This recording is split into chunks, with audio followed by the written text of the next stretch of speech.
Salut tout le monde! Avant de commencer la vidéo, je tiens à préciser que celle-ci sera en audio. En effet, moi je suis aveugle, donc c'est compliqué de me filmer. Là j'ai réussi, mais je vais pas rester dans cette position 20 ans. Donc du coup, je vous retrouve pour la vidéo en audio. J'espère que le contenu, lui, restera le même pour vous. Goodbye!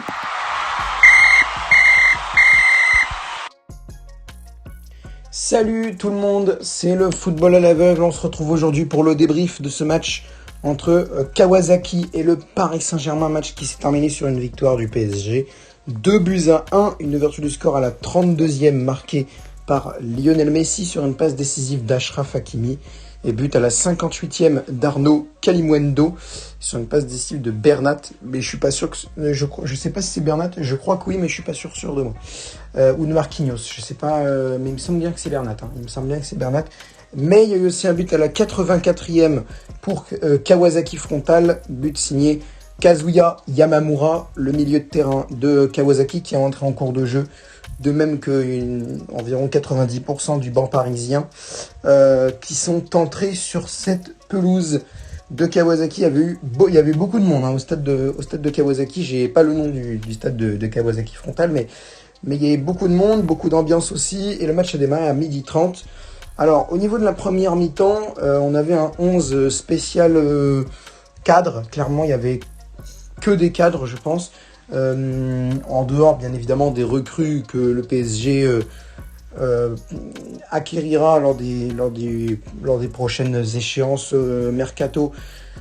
Il reste encore un bon mois et demi avant la fin du mercato estival 2022. Donc je pense que Paris peut accueillir du monde. Ils ont beaucoup de dossiers. Milan Skriniar, Gonzalo Ignacio, Gianluca Scamacca, Nordi Mukiele apparemment aussi. Il y a Nordi Mukiele sur les tablettes du PSG. Enfin bref. Donc c'était une équipe cadre en première mi-temps. Après il y a eu un peu plus de changements. Il y a eu les entrées donc de Kalimuendo. Il y a eu l'entrée de Warren Zaïre-Emery, le petit jeune de 16 ans. Il y a eu Abdou Diallo, Thilo Kehrer, Sergio Rico qui a remplacé Gianluigi Donnarumma. Alors qu'est-ce que j'ai pensé de cette première mi-temps? Franchement, je trouve que Paris a été un peu bancal, dans le sens où Sergio Ramos, il a pris beaucoup de ballons dans le dos. Sergio Ramos, il se faisait tout le temps avoir par les ballons des joueurs de Kawasaki, et ça a donné quelques situations dangereuses que heureusement, et je sais pas, alors j'ai mis une miniature avec mes notes du Paris Saint-Germain pour ce match. Au moins pour le... Alors, j'ai pris les joueurs que j'avais, c'est-à-dire que j'avais toute la composition de la première mi-temps. On m'a pas proposé le banc des remplaçants derrière, donc j'ai donné ma composition. J'ai donné mes notes en fonction du temps de jeu de chacun. Je sais que la plupart sont sortis vers la 50e, 60e, mais j'ai donné du coup ma note en fonction de ce que j'ai pensé d'eux pendant ces 50-60 minutes de jeu. Et j'ai donné une très bonne note à Kimpembe, parce que Kimpembe, pour moi, il a été franchement très bon. Je l'ai un peu moins vu après, mais Kimpembe, il a fait quelques interventions, mais au dernier moment, mais heureusement pour sauver le PSG, parce qu'à un moment, par exemple, tu as une perte de balle de Vitinha. Bon, Vitinha qui a été un peu en dedans lors de ce match. Après, on va pas commencer à dire, ça y est, je veux plus le voir jouer, il ressemble à Jorginho Wijnaldum, lui. Non, mais sur ce match-là, il n'a pas été bon. Après, on l'a recruté pour être avec Marco Verratti dans le jeu. Marco Verratti étant blessé, évidemment, il n'a pas pu réaliser son activité première, c'est-à-dire aider Marco Verratti. Donc, évidemment qu'il y a des circonstances atténuantes, ça c'est sûr. De toute façon, il y a des circonstances atténuantes pour tout le monde, parce qu'il y a il y a le décalage horaire, et puis le football japonais, c'est pas du tout pareil que le football européen. Donc, voilà. Mais je trouve que Vitinha a eu du mal sur ce match-là. Il a eu du mal sur ce match-là. Et pour en revenir à Kimpembe, par exemple, à un moment où Vitinha il perd la balle et Kimpembe il intervient au dernier moment pour récupérer le ballon, parce que sinon c'était très très très dangereux, que ce soit pour Donnarumma ou pour le PSG en tout. Donc merci Presnel Kimpembe, j'espère qu'il continuera comme ça, parce que même si je l'ai pas vu, même si je l'ai un peu moins vu après, c'est pas qu'il était mauvais, c'est que je trouve que Paris, sur la fin de la première mi-temps, a eu moins de situations dangereuses contre elle, à son désavantage, donc ça va. Franchement, Kimpembe a fait un très bon match. Ramos, j'ai eu du mal. Ramos et Vitinha, je les ai un peu mal notés, parce que ouais, j'ai un peu eu du mal avec eux.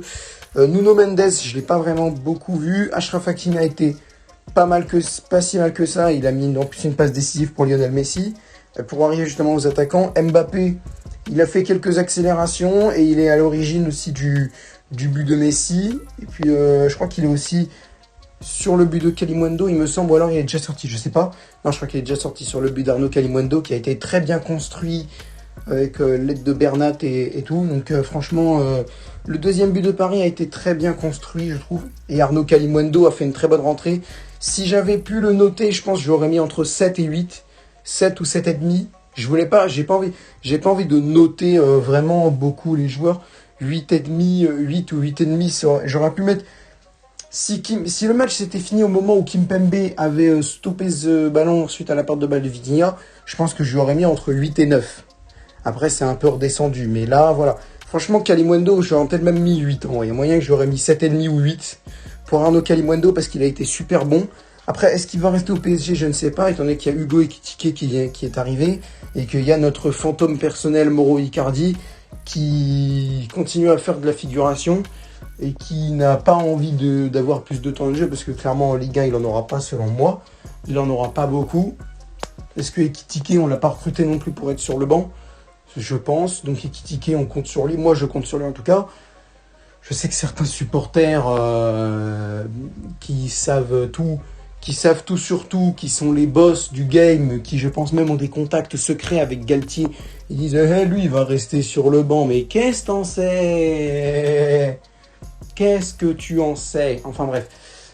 Je pense que c'est à peu près tout ce que j'avais à dire sur Paris. La première mi-temps m'a pas vraiment rassuré. Après, voilà, c'est pas c'est un match amical face à Kawasaki, une équipe que Paris n'a pas du tout, mais alors pas du tout l'habitude d'affronter.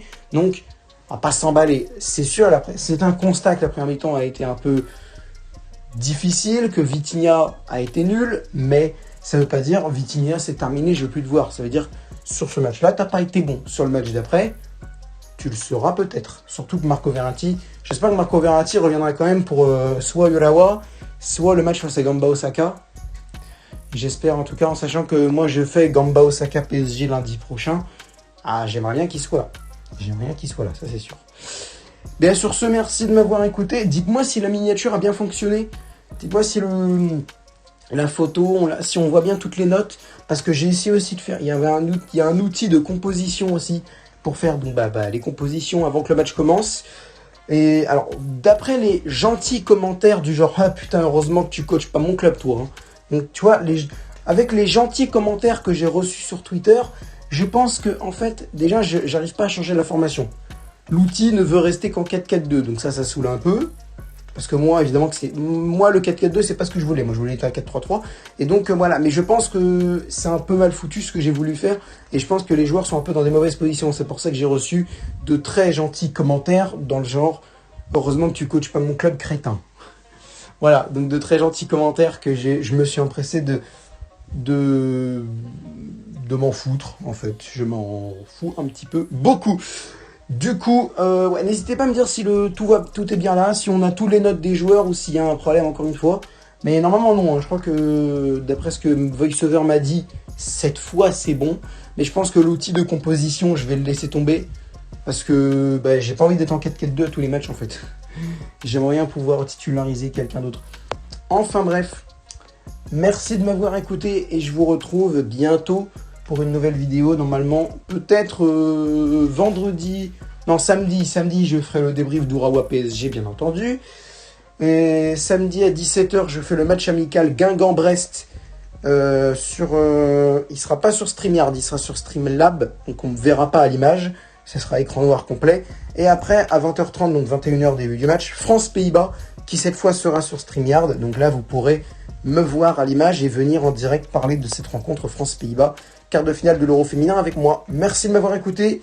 N'hésitez pas à me donner vos avis dans les commentaires. Et sur ce, je vous dis à bientôt et allez Paris!